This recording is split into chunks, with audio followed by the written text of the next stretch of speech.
দ্বিতীয় দিনেও কাশ্মীর নিয়ন্ত্রণ রেখায় দুদেশের গোলাগুলি।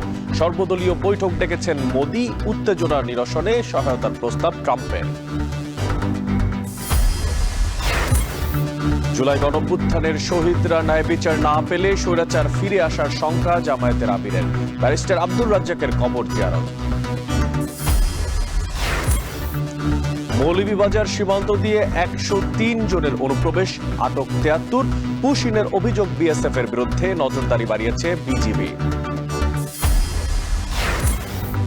গণহত্যায় জড়িতদের অভিযোগে শেখ হাসিনার ব্যক্তিগত কর্মকর্তা মিজানুর রহমান আটক। নিউ মার্কেট থানায় সোপর্দ করেছে ঢাকা কলেজের শিক্ষার্থীরা। এবং 9 মে আত্মপ্রকাশ করতে যাচ্ছে নতুন রাজনৈতিক প্ল্যাটফর্ম আপ বাংলাদেশ। গণঅভ্যুত্থানের আকাঙ্ক্ষা বাস্তবায়নে সক্রিয় থাকার অঙ্গীকার।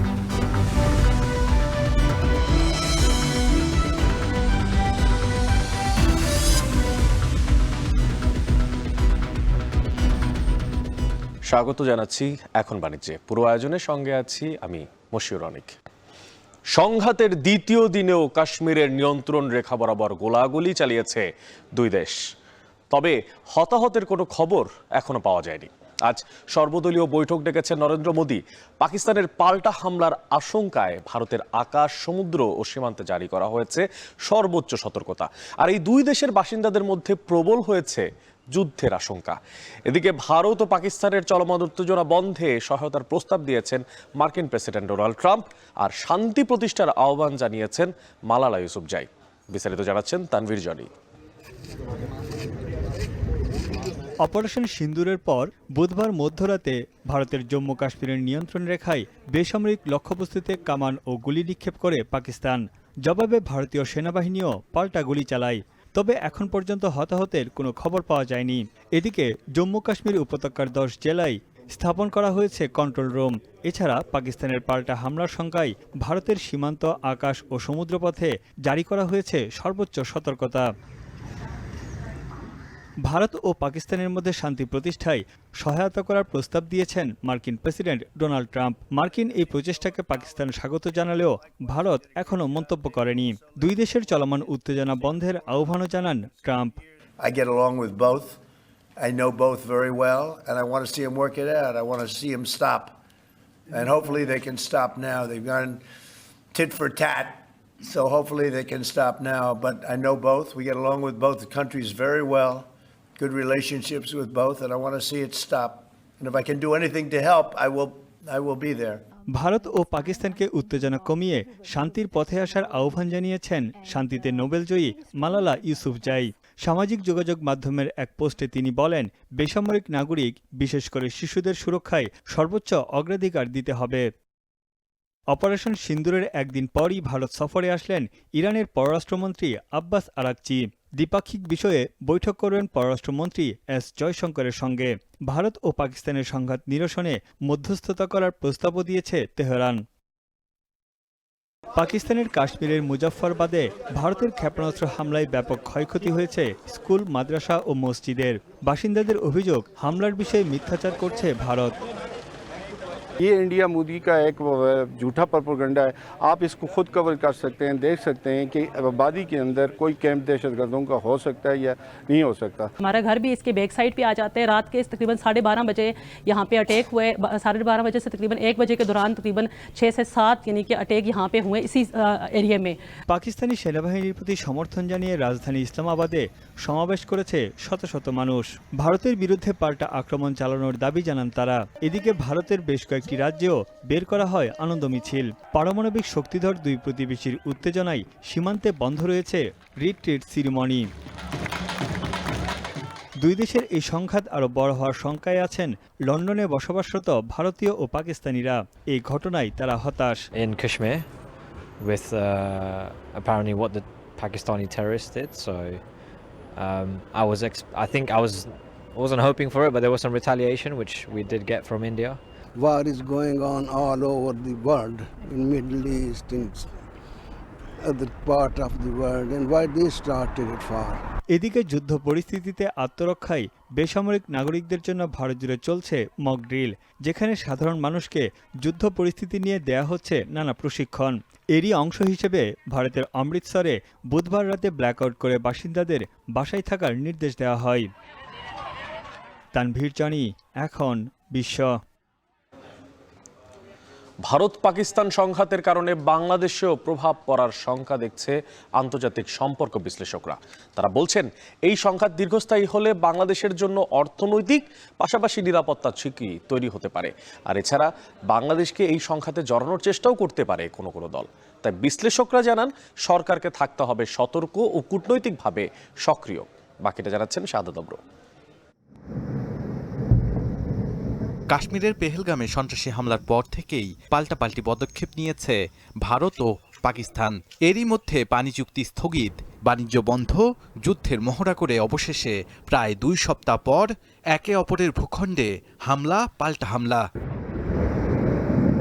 উভয় দেশের শীর্ষ নেতাদের বক্তব্যে হুমকি পাল্টা হুমকিতে উত্তেজনা বেড়েছে। এমন পরিস্থিতিতে প্রশ্ন দেখা দিয়েছে, এই উত্তেজনার কী প্রভাব পড়বে বাংলাদেশে? এই সংঘর্ষ যদি দীর্ঘস্থায়ী হয়, আরও স্থায়ী রূপ ধারণ করে, তখন তার প্রভাব শুধুমাত্র বাংলাদেশ নয়, দক্ষিণ এশিয়ার অন্যান্য যেই ভারতের যারা এবং পাকিস্তানের যারা নেইবারিং স্টেট রয়েছে তাদের উপরে তো পড়বেই। আন্তর্জাতিক সম্পর্ক বিশ্লেষকরা বলছেন, যুদ্ধ দীর্ঘস্থায়ী হলে নেতিবাচক প্রভাব পড়বে দেশে।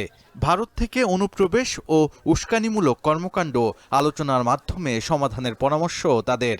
আমাদের সীমান্তে কিছুটা পুশিন হচ্ছে, যেগুলো মানে ভারতের দ্বারা চিহ্নিত অবৈধ অভিবাসী হিসেবে বাংলা ভাষাভাষী লোকজনকে পুশিন করা হচ্ছে। একটা পয়েন্ট দিয়ে না, বাংলাদেশের বিভিন্ন পয়েন্ট দিয়ে, এবং কাউকে কাউকে গুজরাট থেকে ত্রিপুরা এনে সেখান থেকে চোখ বেঁধে হাঁটিয়ে বর্ডার পর্যন্ত নিয়ে এসছে, এবং তারা এখন পুশব্যাকের অপেক্ষায়, পুশ ইন করার অপেক্ষায় আছে। গোয়েন্দা কার্যক্রম যেটা, সেটাকে অনেক বাড়াতে হবে। সীমান্তে কেন এইভাবে রিফিউজিদের কনসেন্ট্রেট করা হচ্ছে? 2024-এর 5 আগস্টের পর পাকিস্তানের সাথে সম্পর্ক ভালো হওয়ায় বাংলাদেশকে নিরাপদ মনে করছে না ভারত।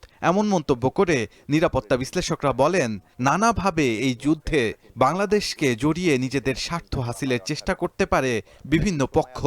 তাই অন্তর্বর্তী সরকারকে সচেতন থাকতে হবে। ভবিষ্যতে যদি এটা বিস্তৃত হয় এবং সেখানে যদি পণ্যবাহী জাহাজ চলাচলের রাস্তা প্রভাবিত হয়, নিঃসন্দেহে সেটা সামগ্রিকভাবে কিন্তু এই অঞ্চলের সকল দেশেরই বাণিজ্যের জায়গায় এক ধরনের হুমকি তৈরি করতে পারে। অর্থনৈতিকভাবে ভারত একটা চাপের মধ্যে পড়বে। সেটা এখন ভারত নির্ভর যে অর্থনীতি আমাদেরটা ছিল, দুটা দেশ যখন কাছাকাছি থাকে কিছু বাণিজ্যিক ডিপেন্ডেন্সি তৈরি হয়, সেটার ভিতরে একটা প্রভাব পড়বে। ভারত স্পন্সর্ড যতগুলো সোশ্যাল মিডিয়া আছে, এই সমস্ত মিডিয়াতে ক্রমাগত অপপ্রচার হচ্ছে বাংলাদেশের বিরুদ্ধে, আমাদের সরকারের বিরুদ্ধে। ধর্মকে ব্যবহার করে আমাদের একটা উত্তেজনা তৈরি হতে পারে এই দেশের মধ্যে, এবং এটার ভিতর দিয়ে একটা অনাবশ্যকভাবে একটা যুদ্ধে আমাদেরকে জড়িয়ে ফেলার বা আমাদের ভিতরে একটা আনরেস্ট তৈরি করার একটা চেষ্টা করতে পারে। নানা ধরনের উস্কানি ও গুজবের মাধ্যমে বাংলাদেশকে এই সংঘাতের অংশ করার চেষ্টা চলছে উল্লেখ করে দেশের নিরাপত্তায় সর্বোচ্চ নজরদারি রাখা প্রয়োজন বলে মনে করেন তারা। এখন আর শুধু দুই সেনাবাহিনীর মধ্যে। শাহাদাত আবরু, এখন, ঢাকা। আরএফএল ওয়াটার পাম্পের অটো থার্মাল টেকনোলজি, যা বেশি হিটে নষ্ট হয় না, শতভাগ মসৃণ, ব্রাশ ইম্পেলার নিশ্চিত করে অধিক পানির flow. RFL water pump on করলে পানির তুফান। মৌলভীবাজার সীমান্তের বিভিন্ন পয়েন্ট দিয়ে এখন পর্যন্ত 103 জনকে অনুপ্রবেশের খবর পাওয়া গেছে। আর এর মধ্যে বিজিবির হাতে আটক হয়েছে 73 জন। এই ঘটনার পর বিজিবির পক্ষ থেকে জোরদার করা হয়েছে সীমান্তের নিরাপত্তাও। এদিকে বলা হচ্ছে, সীমান্ত দিয়ে ভারত থেকে বাংলাদেশে অনুপ্রবেশের চেষ্টা করেছে শতাধিক মানুষ।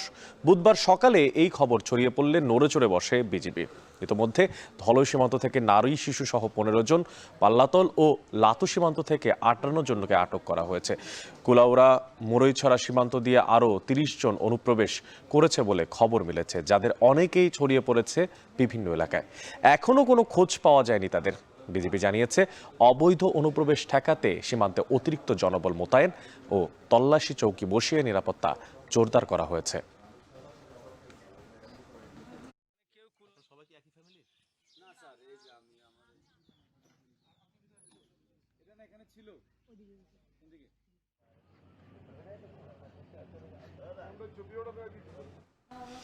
দর্শক, যেমনটা বলছিলাম যে মৌলভীবাজার সীমান্ত দিয়ে বাংলাদেশে এসেছে শতাধিক অনুপ্রবেশকারী, আর এই কারণেই সীমান্ত এলাকায় বেড়েছে চাঞ্চল্য।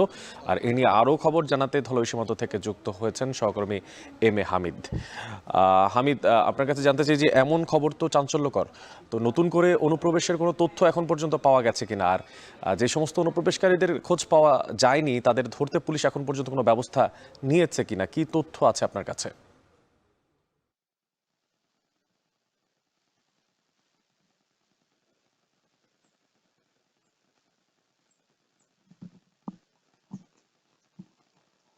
অনেক, আপনি যেমনটি বলছিলেন, আমি এই মুহূর্তে দাঁড়িয়ে আছি দলই সীমান্তে। এখানে আসলে নেটের অবস্থা খুবই দুর্বল। তারপরেও আপনার মাধ্যমে দর্শকদের জানাতে চাই যে গতকাল ভোর থেকে কিন্তু মৌলভীবাজারের প্রতিটা সীমান্ত একদম নড়ে চড়ে বসেছে সীমান্ত রক্ষী বাহিনী। কারণ এর আগে যারা সীমান্তে অনুপ্রবেশ করেছিল সেই সীমান্তে অনুপ্রবেশকারীদেরকে কিন্তু স্থানীয় জনগণ প্রথমে আটকায়, তাদের হাত পা বাঁধা ছিল, চোখ বাঁধা ছিল। এই অবস্থায় অনেকেই তারা আটকায় এবং বিজিবিকে খবর দেয় এবং বিজিবি এসে অনেকেই গ্রেফতার করে। এভাবে দলই সীমান্তে 15 জন, বড়লেখার লাতু সীমান্তে 32 জন এবং পাল্লাতল সীমান্তে 26 জন আটক রয়েছেন। এছাড়াও মুড়িচড়া সীমান্ত দিয়ে 30 জনের মতো লোক কিন্তু বাংলাদেশের ভিতরে প্রবেশ করেছে। অপরদিকে দলই সীমান্ত দিয়ে আরো 15 জন লোক বিনা রানী দেব নামে একজনের সহযোগিতায় সিএনজি যুগে তারা শ্রীমঙ্গল পর্যন্ত যেতে পেরেছে 15 জন। এ নিয়ে মৌলভীবাজারে এখন পর্যন্ত 118 জনের খবর পাওয়া গেছে অনুপ্রবেশের জন্য। আমি কথা বলেছিলাম বিজিবির ঊর্ধ্বতন কর্তৃপক্ষ এবং পুলিশ সুপার মঞ্জুর রহমানের সাথে। তিনি আমাকে জানিয়েছেন যে পুলিশ বিভিন্ন জায়গায় চৌকি স্থাপন করেছে এবং সন্দেহজনক কারকে ঘোরাফেরা করতে দেখলেই তাদেরকে চ্যালেঞ্জ করা হচ্ছে এবং তাদের কাগজপত্র যাচাই বাছাই করে দেখা হচ্ছে তারা বাংলাদেশের লোক কিনা। এছাড়া বিজিবির 52 বিজিবির সিও আমাকে জানিয়েছেন যে তারা সীমান্তে টহল জোরদার করেছেন এবং অতিরিক্ত বিজিবি সেখানে মোতায়েন করছেন এবং তারা চৌকি বসিয়ে বিভিন্ন ভাবে তারা কিন্তু নজরদারি বাড়িয়ে দিয়েছেন যাতে করে ভারত থেকে কোনো অনুপ্রবেশকারী বাংলাদেশে প্রবেশ করতে না পারে। আমি কথা বলেছিলাম স্থানীয় ইউপি চেয়ারম্যান শিবনারায়ণ শীলের সাথে। তিনি আমাকে জানিয়েছেন যে যারা এসেছে তারা কঠিন বর্ণনা দিয়েছে যে তারা ভারতের বিভিন্ন রাজ্যে বসবাস করত, সেখানে বাংলাদেশি যেখানে বেশি বসবাস করত তারা কেউ শ্রমিক, কেউ ড্রাইভার, কেউ ইট বাটায় কাজ করতো, কেউ আবার রাজমিস্ত্রি কাজ করতো। এই রকমের লোকজন ছিল। তার 3 থেকে 5 বছর ধরে সেখানে বসবাস করছিল এবং বসবাস করার কারণে হঠাৎ করে ভারতের পুলিশ বাহিনী তাদেরকে ধরে নিয়ে আসে এবং তাদের বাড়িঘর গুড়িয়ে দিয়ে বিমান যুগে ত্রিপুরার কমলপুর এলাকায় এখানে নিয়ে আসে এবং এখান থেকে বাংলাদেশের বিভিন্ন সীমান্ত দিয়ে তারা পুশিং করতে শুরু করে। বিজিবি বলছে তারা কড়া নিরাপত্তার মধ্যে রয়েছে এবং এখন দেখা যাচ্ছে যে বিজিবি সীমান্তে গেলে সাংবাদিকদেরও বিজিবি সেখানে এলাও করছে না। এই অবস্থা বিরাজ করছে সারা মৌলভীবাজার জেলা জুড়ে এবং মৌলভীবাজার জেলার লোকজনও কিন্তু আতঙ্কের মধ্যে রয়েছেন যে কিভাবে লোকজন বাংলাদেশে প্রবেশ করছে এবং তারা আসলে আদৌ বাংলাদেশি কিনা। অনেকের ইতিমধ্যে 15 জনের পরিচয় পেয়েছি, তারা নড়াইল, খুলনা সহ বিভিন্ন জেলার বাসিন্দা বলে জানা গেছে। এই ছিল আমার কাছে মৌলভীবাজার থেকে সীমান্ত নিয়ে সবশেষ। মৌলভীবাজার দিয়ে প্রবেশ করেছে শতাধিক অনুপ্রবেশকারী, এমন তথ্যের ভিত্তিতে নড়েচড়ে বসেছে প্রশাসন।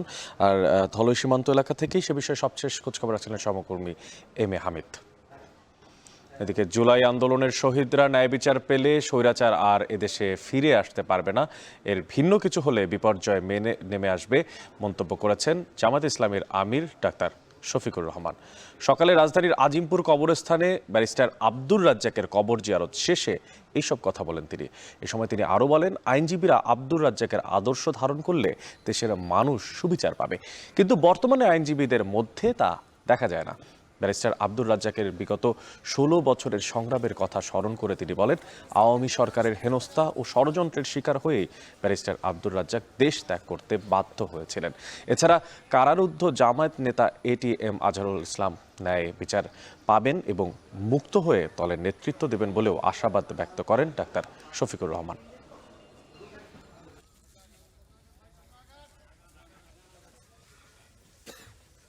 এই যে 24-এর আন্দোলনে যারা শহীদ হলো, যারা পঙ্গু আহত হলো, তারা যেন ন্যায় বিচারটা পায়। এই ন্যায় বিচার যদি নিশ্চিত হয় তাহলে আগামীতে কোনো জালিমের জন্ম এই দেশে হবে না।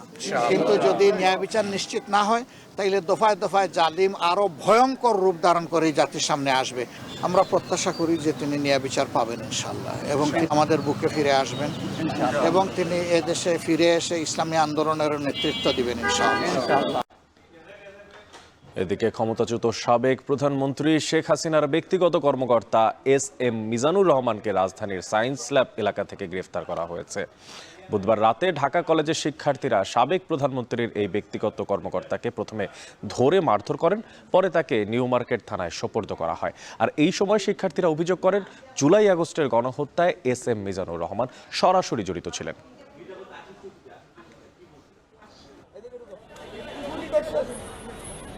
লাইভটা সবাই শেয়ার করে দেন, সবাই লাইভ শেয়ার করতে বলো। আগামী 9 মে আত্মপ্রকাশ করতে যাচ্ছে ইউনাইটেড পিপলস বাংলাদেশ বা আপ বাংলাদেশ নামে একটি নতুন রাজনৈতিক প্ল্যাটফর্ম। আওয়ামী লীগের গণহত্যার বিচার, জুলাই ঘোষণাপত্র সহ গণঅভ্যুত্থানের যে আকাঙ্ক্ষাগুলো এখনো পূরণ হয়নি তা বাস্তবায়নে সক্রিয় থাকবে এই প্ল্যাটফর্ম। সেই সঙ্গে দেশে কল্যাণ এবং মানুষের অধিকার আদায়েও কাজ করবে তারা। রাজনৈতিক দল গঠনের ব্যাপারে এখনই কোনো পরিকল্পনা নেই আপ বাংলাদেশের। নতুন এই রাজনৈতিক প্ল্যাটফর্মটিকে স্বাগত জানিয়েছে জাতীয় নাগরিক পার্টিও। ফরহাদ বিন নুর জানাবেন বাকিটা।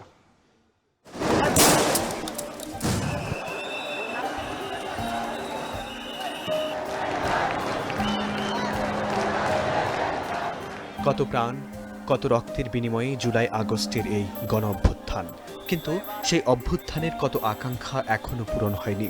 জুলাই ঘোষণাপত্র, গণহত্যার বিচার সহ যে দাবিগুলো এখনো পূরণ হয়নি, সে দাবিগুলো আদায়ে সক্রিয় থাকার অঙ্গীকার নিয়ে আসছে নতুন প্ল্যাটফর্ম আপ বাংলাদেশ।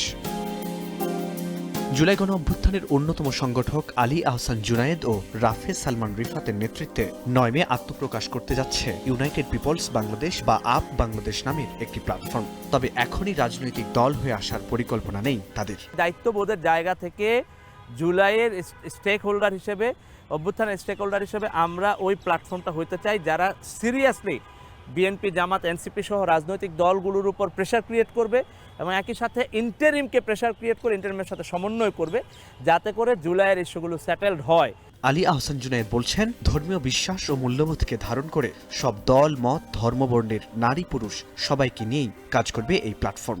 এই সমাজের যে বাস্তবতা আছে, অর্থাৎ এইখানকার যে আইন কানুন, নিয়ম, রীতি, প্রথা, প্রচলন, ইতিহাস, ঐতিহ্য, এগুলোকে আমরা অস্বীকার করে কোনো কিছু দিকে অগ্রসর হব না, বরং এগুলোকে মেনে, এগুলোকে ওন করে, এগুলোকে আপহোল্ড করে আমরা বাংলাদেশের নতুন পথে যাত্রা করতে চাই। সুতরাং যারাই এই ব্যাপারে একমত হবেন, ডান বাম, নারী পুরুষ, সকল মানুষকে সাথে নিয়ে আমরা আসলে এই প্ল্যাটফর্মটা লঞ্চ করবো ইনশাআল্লাহ। ফ্যাসিবাদ বিরোধী সব প্ল্যাটফর্মকে স্বাগত জানিয়ে জাতীয় নাগরিক পার্টির এই নেতা বলছেন, এনসিপির পক্ষ থেকে আপ বাংলাদেশের প্রতি থাকবে পূর্ণ সমর্থন।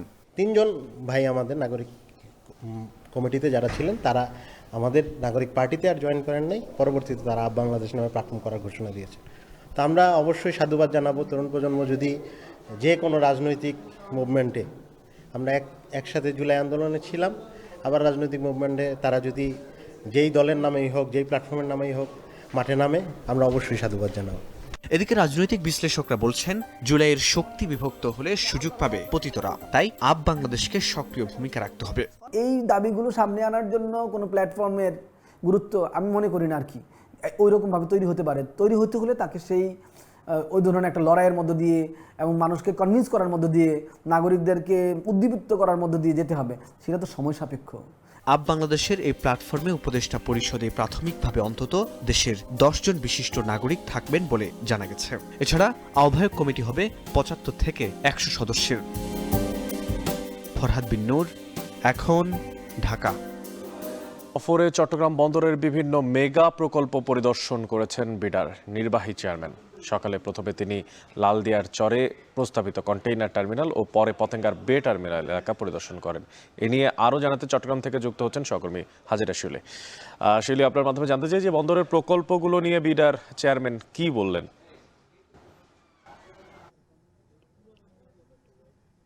নাফি বিডার চেয়ারম্যান যেটি বলেছেন যে যে কোনো দেশের বিনিয়োগ উন্নয়ন এবং বিশেষ করে বিদেশি বিনিয়োগ আকর্ষণের জন্য বন্দরের সক্ষমতা বাড়ানোর কোনো বিকল্প নেই এবং আমাদের যেহেতু মাত্র তিনটি বন্দর রয়েছে এবং এর মধ্যে চট্টগ্রাম সমুদ্র বন্দর হচ্ছে দেশের আমদানি রপ্তানি বাণিজ্যের প্রবেশদ্বার বলা হয়ে থাকে এবং সাম্প্রতিক বছরগুলোতে বিভিন্ন দেশ থেকে বা বিদেশি বিনিয়োগকারীরা বা বিভিন্ন স্বনামধন্য টার্মিনাল অপারেটররা চট্টগ্রাম বন্দরে বিনিয়োগের বেশ আগ্রহ দেখাচ্ছে যেগুলো সাম্প্রতিক সময়ে দৃশ্যমান হয়েছে এবং বন্দরের সক্ষমতা বাড়িয়ে আগামী দিনের আমদানি রপ্তানি বাণিজ্যের চাহিদা পূরণের জন্য চট্টগ্রাম বন্দর কর্তৃপক্ষ বিভিন্ন ধরনের মেগা প্রকল্প নিয়েছে। এর মধ্যে লালদিয়াচর প্রস্তাবিত কন্টেনার টার্মিনাল, যেটিতে বিশ্বখ্যাত টার্মিনাল অপারেটর এপি মুলার মার্কস ডেনমার্কের যেটি তারা বিনিয়োগ করছে এবং এই টার্মিনালটিতে তারা প্রায় $800 মিলিয়ন বিনিয়োগ করবে এবং তিনি বলছেন যে তাদের মূল লক্ষ্যই হচ্ছে দেশে বিদেশি বিনিয়োগ বাড়ানো এবং কর্মসংস্থান সৃষ্টি। তো এই ক্ষেত্রে এই ধরনের বিদেশি বিনিয়োগকারীরা যদি দেশে আসেন তাহলে দেশের অর্থনৈতিক উন্নয়নে যেমন ব্যাপক অবদান রাখবে, কর্মসংস্থানও ব্যাপকভাবে বৃদ্ধি পাবে এবং বন্দরের সক্ষমতা এবং দক্ষতাও ব্যাপকভাবে বৃদ্ধি পাবে, যেটি আসলে প্রজন্মের পর প্রজন্ম এসব সুফল ভোগ করবে এবং এই টার্মিনালকেই ঘিরে চট্টগ্রাম বা বাংলাদেশ একটি আসলে ম্যানুফ্যাকচারিং হাব বা একটি গ্লোবাল ফ্যাক্টরিতে বাংলাদেশকে রূপান্তরের যে লক্ষ্য সেই লক্ষ্যের দিকে তারা এগিয়ে যাচ্ছেন এবং তিনি বলছেন যে আসলে সে কারণেই তারা এই টার্মিনালে এই যে বিদেশি বিনিয়োগ সেটি খুব সিরিয়াসলি এবং ডেডিকেটেডলি তারা কাজ করছেন এবং খুব অল্প সময়ের বা কয়েক মাসের মধ্যেই এই এপি মুলারের সাথে চুক্তি সই হবে এবং চট্টগ্রাম বন্দরের যে প্রস্তাবিত বে টার্মিনাল এলাকা সেটিও কিন্তু আগামী দিনের 100 বছর বন্দরের চাহিদা পূরণকে ঘিরে করা হচ্ছে এবং সম্প্রতি বিশ্ব ব্যাংকের সাথে বে টার্মিনালের স্রোতরোধক বা স্রোতরোধী প্রাচীর নির্মাণের একটি চুক্তি সই হয়েছে, যেখানে প্রায় 9,000 কোটি টাকা বিনিয়োগ করবে এবং এই স্রোতরোধী প্রাচীর নির্মাণ হলো এখানে যে 3টি টার্মিনাল নির্মাণ হবে সেখানেও কিন্তু বিশ্বের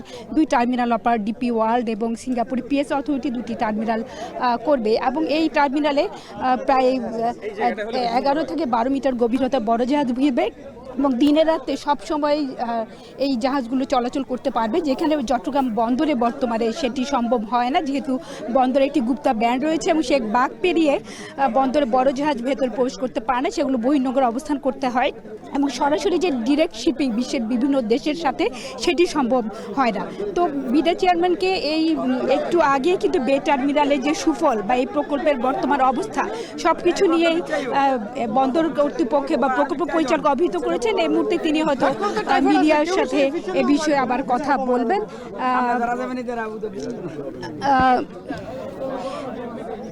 তিনি এই মুহূর্তে কথা বলবেন এবং সেই প্রস্তুতি চলছে।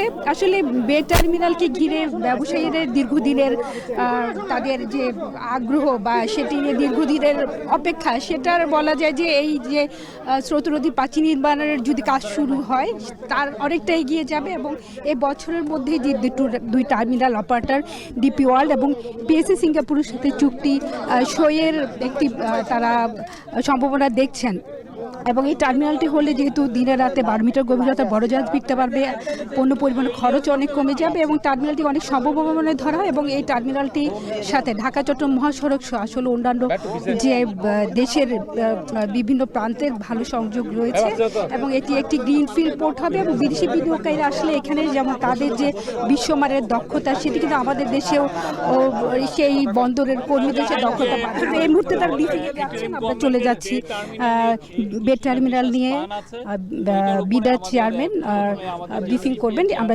সেখানে চলে যাচ্ছি। মনিরুজ্জামান বলবেন আর ঠিক একটু এরপরই বিডার এক্সিকিউটিভ চেয়ারম্যান আশিক চৌধুরী বলবেন।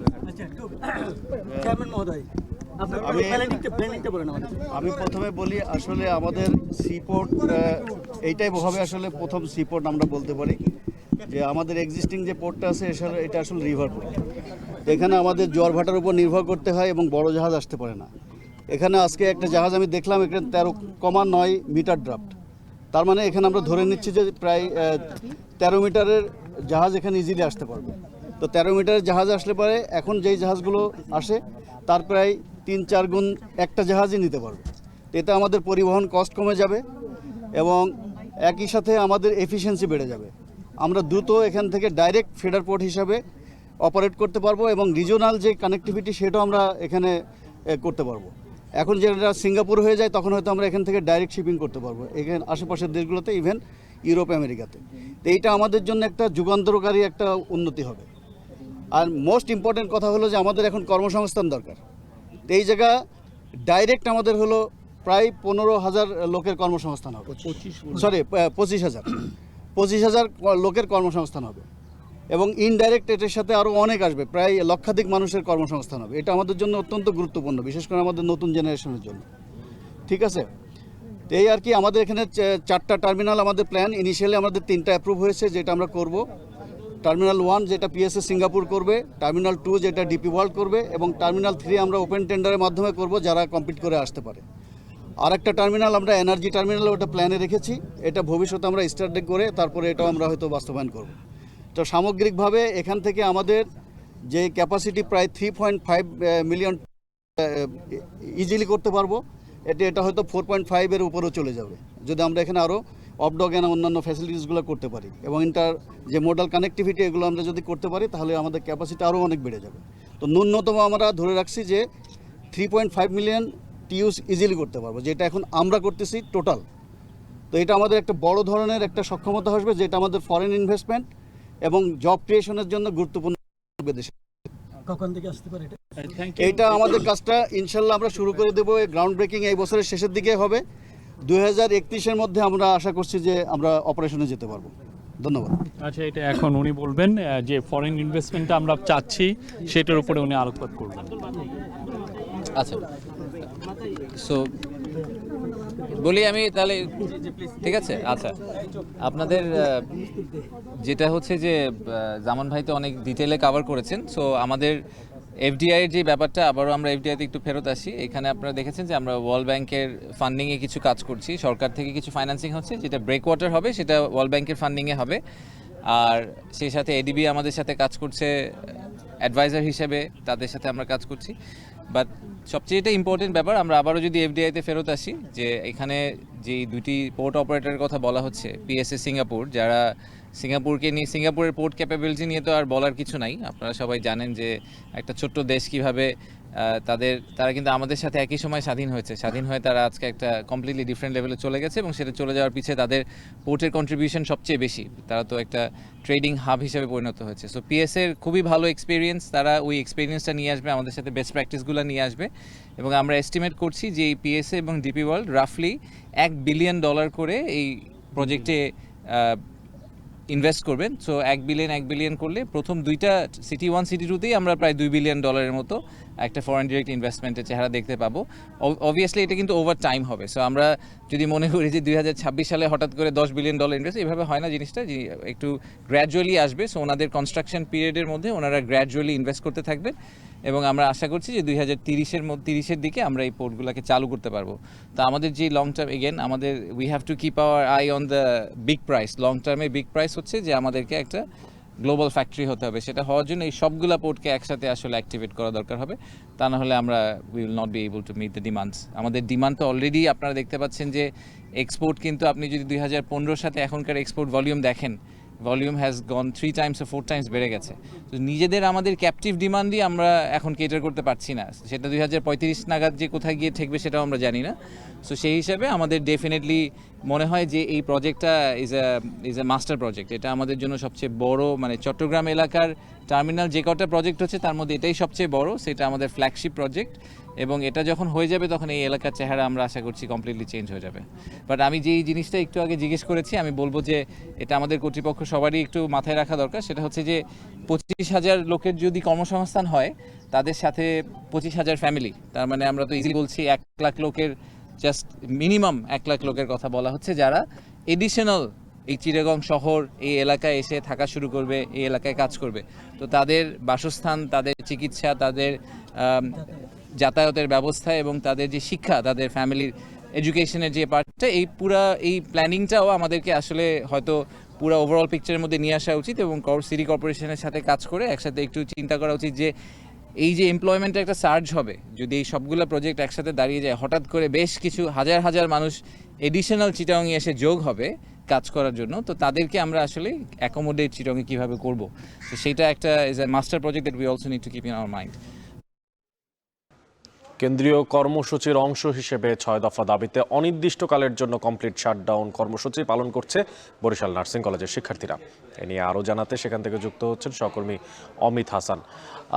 অমিত, আপনার কাছে জানতে চাই যে কমপ্লিট শাটডাউন কর্মসূচিতে শিক্ষার্থীরা কি কি দাবি জানিয়েছেন, আর শিক্ষার্থীদের সাথে আলোচনার কোনো উদ্যোগ এখন পর্যন্ত কর্তৃপক্ষ নিয়েছে কিনা?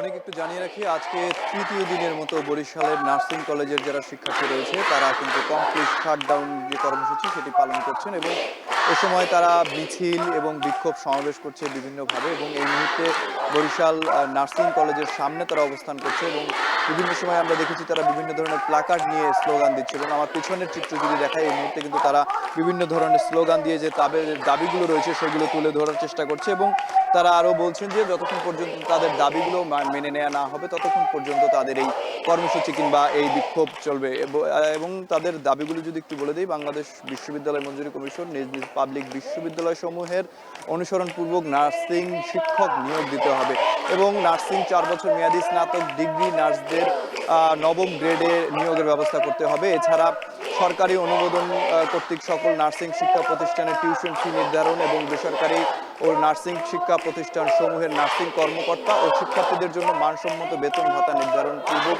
প্রজ্ঞাপন জারি করতে হবে। এরকম আসলে তারা 4টি দাবি তুলে ধরেছেন এবং তাদের গতকাল পর্যন্ত 6 দফা দাবি থাকলেও সেটি তারা সমন্বয় করে আজকে 4 দফা দাবিতে কিন্তু এই অবস্থান কর্মসূচি এবং কমপ্লিট শাটডাউন কর্মসূচি পালন করছেন এবং তারা এর মধ্যে আরও বলছেন যে সারা দেশেই আন্দোলন হলেও বরিশালের যে এই নার্সিং কলেজের শিক্ষার্থীদের ওপর যারা পোস্ট বেসিকের শিক্ষার্থী রয়েছে তাদের একটি হামলার ঘটনা ঘটেছে, সেই হামলারও তারা নিন্দা প্রকাশ করেছেন এবং সেই হামলার প্রতিবাদেও তারা কিন্তু মানববন্ধন ও অবস্থান কর্মসূচি পালন করছেন এবং তারা বলছেন যে তাদের যে 4 দফা দাবি সেটি যদি পূরণ হয়েও থাকে তাহলেও তাদের উপর যে হামলার প্রতিবাদ হয়েছে সেই হামলার সাথে যারা জড়িত তাদের যতক্ষণ পর্যন্ত বিচার না হবে কিংবা তাদের এই কলেজ থেকে যতক্ষণ পর্যন্ত বহিষ্কার কিংবা পদত্যাগ না করবে ততক্ষণ পর্যন্ত কিন্তু তারা ক্লাসে ফিরবেন না, এরকম একটি ঘোষণাও কিংবা বার্তা তারা দিয়েছেন এবং তারা সকাল থেকেই কিন্তু এই আন্দোলন কর্মসূচিতে অংশগ্রহণ করছেন এবং তারা বিভিন্ন ধরনের প্লাকার্ড হাতে কিন্তু তারা এই যে বিক্ষোভটি করছেন এবং তারা এই সময় তাদের যে 4 দফা দাবি বিভিন্ন সময় তুলে ধরছেন এবং তারা বলছেন যতক্ষণ পর্যন্ত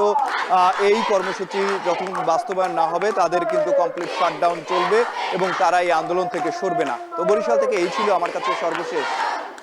অনেক 6 দফা দাবিতে কমপ্লিট শাটডাউন কর্মসূচি পালন করছে বরিশাল নার্সিং কলেজের শিক্ষার্থীরা। সে বিষয়ে সবশেষ খোঁজখবর ছিলেন সহকর্মী অমিত হাসান।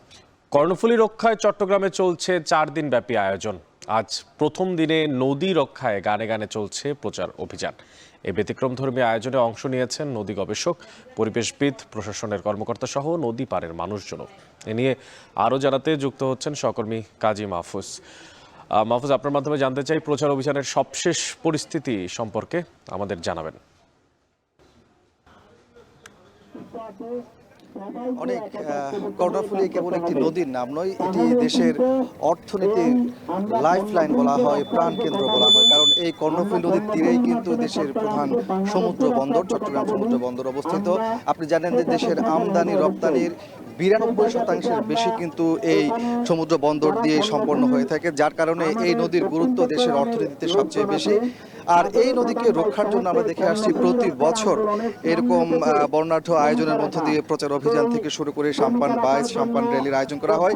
এবছরও কিন্তু 4 দিন ব্যাপী এই আয়োজন করা হয়েছে। আমরা আজকে প্রথম দিনে আমরা দেখতে পাচ্ছি এখানে বিনি সুতার মালা শিরোনামেই প্রচার অভিযান শুরু হয়েছে। এই কর্ণফুলী নদীর অভয় মিত্র ঘাট থেকে এই প্রচার অভিযান প্রায় 50 কিলোমিটার চন্দ্রঘোনা পর্যন্ত যাবে, আমরা এমনটি জানতে পেরেছি। এখানে বিভিন্ন শ্রেণী পেশার মানুষ অংশগ্রহণ করেছে, শিল্পী, সংস্কৃতি কর্মী থেকে শুরু করে বিভিন্ন রাজনৈতিক দল, জাতীয়তাবাদী দল, জামায়াত ইসলামী, এনসিপি সহ বিভিন্ন সংগঠনের নেতাকর্মীরা এখানে এসেছেন। তারা কথা বলছেন, তারা বলছেন যে দেশের অর্থনীতির গুরুত্বপূর্ণ এই নদীকে রক্ষা করতে হলে আমাদের সকলকে এগিয়ে আসতে হবে। সব যারা এই নদীর উপকারভোগী প্রত্যেককেই সচেতন হতে হবে, এই কথাগুলো কিন্তু বলছেন এখানকার যারা এই প্রচার অভিযানে অংশগ্রহণ করেছেন। আপনার মাধ্যমে বলে রাখি যে এই কর্ণফুলী নদীতে প্রতিদিন কিন্তু 750 থেকে 800-র কাছাকাছি 800 টন বর্জ্য এই নদীতে মিশছে এবং তার মধ্যে বলা হয় যে 140 টনের মতো কিন্তু প্লাস্টিক বর্জ্য,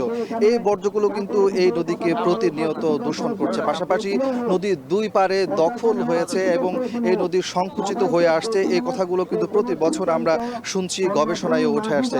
এমন অবস্থায় এই নদীকে রক্ষা করা এখন আমাদের জন্য, বাংলাদেশের অর্থনীতির জন্য খুবই গুরুত্বপূর্ণ হয়ে দাঁড়িয়েছে।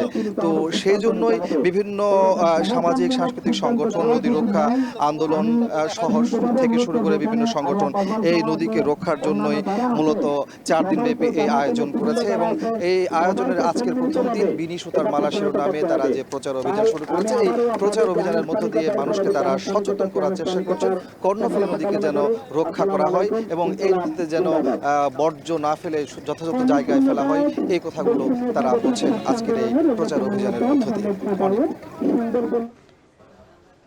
কর্ণফুলী রক্ষায় চট্টগ্রামে চলছে 4 দিন ব্যাপী আয়োজন, আর সে বিষয়ে সবশেষ খোঁজ খবর রাখছিলেন সহকর্মী কাজী মাহফুজ। আজিয়ে প্রভাতে রবির কর, কেমনে পশিল প্রাণের পর, কেমনে পশিল গুহার আধারে প্রভাত পাখির গান, না জানি কেন রে এতদিন পরে জাগিয়া উঠিল প্রাণ, এই প্রাণ শেষ হওয়ার নয়। বাংলা সাহিত্যের সর্বশ্রেষ্ঠ স্রষ্টা বিশ্বকবি রবীন্দ্রনাথ ঠাকুরের কবিতা আবৃত্তি করছিলাম। আজ তার 164তম জন্মদিন। সাহিত্যকর্মকে সমৃদ্ধ করতে তার অমূল্য জীবন সাধনার তুলনা তিনি শুধুমাত্র নিজেই। যার গল্প, কবিতায়, গানে পূর্ব বাংলার কৃষি আর পল্লী জীবনের গল্পগাথার জয় জয়কার। তবে সাম্য ভাবনায় তার মানবিক দর্শনের প্রাসঙ্গিকতা কতটা গুরুত্ব পাচ্ছে? বিশ্লেষকরা বলছেন সাহিত্যের অঙ্গন তো বটেই, রবীন্দ্রনাথের ভাবনা যুগে যুগে সমৃদ্ধ করবে সমাজ সভ্যতাকেও। সাজিদ আরাফাত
আসলে যখন পূর্ববঙ্গে আসেন সেই প্রথম তিনি কৃষকের দুর্দশা, তার কষ্ট, তার যাপিত জীবনের যে সমস্ত বেদনা সেগুলো প্রত্যক্ষ করেন। একটা জিনিস খুব বেশিভাবে তাকে নাড়া দিয়েছিল, সেটা হচ্ছে যে এই যে মহাজনের কাছ থেকে ঋণ নিয়ে, দাদন নিয়ে কৃষক কিভাবে একটা চক্রের মধ্যে পড়ে যাচ্ছেন, এটা তাকে সর্বশান্ত করে দিচ্ছে। রবীন্দ্রনাথ মনে করতেন যে এই পূর্ববঙ্গে কৃষকদের জন্যে আলাদা করে একটা ঋণ ব্যবস্থা করতে হবে, যার জন্য তিনি কিন্তু উপমহাদেশের প্রথম কৃষি ঋণ ব্যাংক স্থাপন করেন। গান কবিতার মধ্য দিয়ে পূর্ব বাংলার কৃষিকে নান্দনিক মাত্রা দিয়েছিলেন যেমন, তেমনি তাদের জীবনকেও প্রায়োগিকভাবে দেখেছেন সমবায়ের মাধ্যমে। প্রশ্ন ওঠে, অর্থনৈতিক সাম্য ভাবনায় তাঁর মানবিক দর্শন ও নৈতিক ভিত্তি এখনো কতটা প্রাসঙ্গিক? রবীন্দ্রনাথের কাছে গ্রামীণ অর্থনীতি ছিল একটা পরিবারের মতো, এবং তিনি বারবার বলেছেন যে নগর জীবন হচ্ছে বাইরের ঘরের মতো, কিন্তু অন্দরমহল হচ্ছে আমাদের গ্রামীণ জীবন। পরবর্তী সময় সমবায়ের কাজ, সমবায়ের নীতি, এটা কিন্তু আর আমরা অনুসরণ করি। গ্রামীণ অর্থনীতিতে যে কাজ করে প্রান্তিক মানুষ যারা, তাদের যে চাহিদা, তাদের যে আকাঙ্ক্ষা, তাদের যে প্রয়োজন,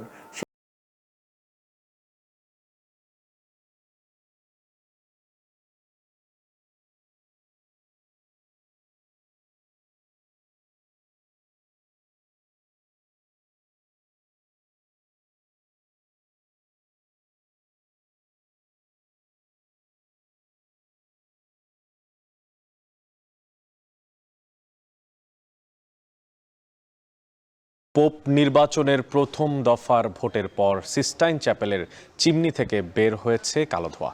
এর অর্থ নতুন পোপ নির্বাচিত হয়নি। আজ দ্বিতীয় দফায় আবার ভোটাভুটি হচ্ছে। এই দফায়ও কালো ধোঁয়া বের হলে ফের চলবে ভোট গ্রহণ। সেন্ট পিটার্স বেসিলিকায় প্রার্থনা অনুষ্ঠানের মধ্য দিয়ে পোপ নির্বাচনের আনুষ্ঠানিকতা শুরু হয় বুধবার। নতুন পোপ নির্বাচনে এবার ভ্যাটিকানে জড়ো হয়েছে রেকর্ড ৭০টি দেশের ১৩৩ জন কার্ডিনাল। সিস্টাইন চ্যাপেলে প্রবেশ করার পর বহির্বিশ্বের সঙ্গে কার্ডিনালদের যোগাযোগ একেবারে বিচ্ছিন্ন হয়ে পড়ে। কনক্লেভের প্রথম দিনে সাধারণত পোপ নির্বাচিত হওয়ার ইতিহাস নেই। এবার তার ব্যতিক্রমটাও হয়নি। উপস্থিত কার্ডিনালদের ৩ ভাগের ২ ভাগ সমর্থন পেলেই নির্বাচিত হবেন নতুন পোপ। চিমনি থেকে বের হবে সাদা ধোঁয়া। ক্যাথলিক খ্রিস্টান সম্প্রদায়ের সর্বোচ্চ ধর্মগুরু পোপ ফ্রান্সিসের মৃত্যুর পর শুরু হয় নতুন পোপ বেছে নেওয়ার প্রক্রিয়াটাও। এখন বাণিজ্য শেষ করার আগে শিরোনামগুলো জানিয়ে দিচ্ছি আরও একবার।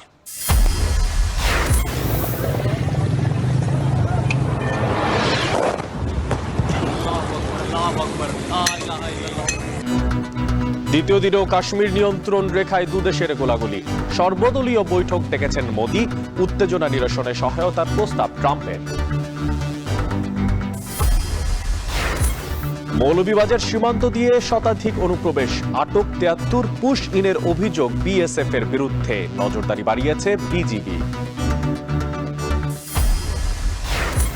জুলাই গণঅভ্যুত্থানের শহীদরা ন্যায় বিচার না পেলে স্বৈরাচার ফিরে আসার শঙ্কা জামায়াতের আমিরের। ব্যারিস্টার আব্দুর রাজ্জাকের কবর জিয়ারত। গণহত্যায় জড়িতদের অভিযোগে শেখ হাসিনার ব্যক্তিগত কর্মকর্তা মিজানুর রহমান আটক। নিউ মার্কেট থানায় সোপর্দ করেছে ঢাকা কলেজের শিক্ষার্থীরা।